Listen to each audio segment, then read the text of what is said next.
નમસ્કાર વિદ્યાર્થી મિત્રો, પ્રતાપ ઉટવાડિયા ડિવાઇન ગુરુ સ્કૂલ બોખીરા. આજે આપણે ધોરણ 9 નો પાઠ 8 ગતિ અને તેમાં ઝડપ વિશે અભ્યાસ કરીશું.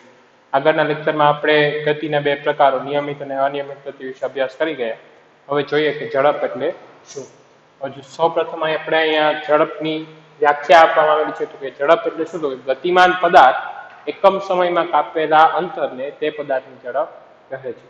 ગતિમાન પદાર્થ એટલે જે પદાર્થ કોઈ પણ ગતિમાં છે એને એકમ સમયમાં એટલે ચોક્કસ સમયમાં કાપેલા અંતરને શું કહેવાય? તે પદાર્થની ઝડપ. ગતિનો દર માપવાની પદ્ધતિઓમાંથી એક પદ્ધતિ મુજબ પદાર્થનો ગતિનો દર તે પદાર્થ 1 સેકન્ડમાં કેટલું અંતર કાપે છે તે શોધીને નક્કી કરવામાં આવે છે. આ ભૌતિક રાશિને ઝડપ કહેવામાં આવે. તો પહેલી ઝડપની વ્યાખ્યા છે, પછી તમને એને સમજૂતી આપી કે ઝડપ એટલે શું. તો કોઈ પદાર્થ ગતિમાં છે, માનો કે ધારી લો કે ગતિમાં છે, હવે એ પદાર્થ 1 સેકન્ડમાં કેટલું અંતર કાપશે એટલે એ સમયની અંદર જે અંતર કાપે એને શું કહેવાય? તો કે ઝડપ કહેવામાં આવે છે.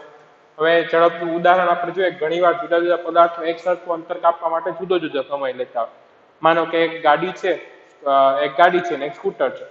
ગાડીને જુનાગઢ પહોંચવામાં 2 કલાક લાગે, જ્યારે સ્કૂટરને જુનાગઢ પહોંચવામાં 1.5 કલાક લાગે છે. અંતર સરખું છે પણ સમય બેયને કેવો લાગે છે? અલગ અલગ લાગે છે. તેમાંના કેટલાક ઝડપથી અને કેટલાક ધીરેથી ગતિ કરતા હોય છે. ગતિનો દર એટલે ગતિની ત્વરા જુદા જુદા પદાર્થોની જુદી જુદી હોય છે. હવે આપણે વાત કરીએ એમ સ્કૂટરને 1.5 કલાક લાગે છે, ત્યારે કાર છે એને 2 કલાક લાગે છે. તો બેયની ગતિની ત્વરા છે એ અલગ અલગ છે. હવે ગતિની ત્વરા છે વાહન કે પદાર્થની જે એની દળ છે એના ઉપર આધાર રાખે છે. અન્ય ઘણા બધા અવરોધો ઉપર આધાર રાખે છે. તો એ આપણે આગળના ઓલામાં જોવાનું છે. ગતિનો દર એટલે ગતિની ત્વરા સમાન હોય છે.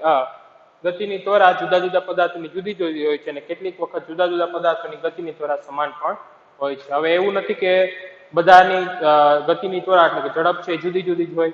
ઘણીવાર સમાન ઝડપે કાર્ય કરતા જે વાહનો છે એ પણ એની ગતિની ઝડપ પણ સરખી હોઈ શકે છે.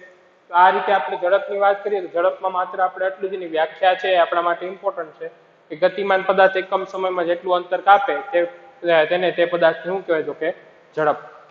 ઝડપની આગળ આપણે એની સમજૂતી મેળવવાની છે. સમજૂતી પછી એના દાખલા પણ તમને આ ચેપ્ટરમાં આપેલા છે. તો આ વાત થઈ ઝડપની. Thank you.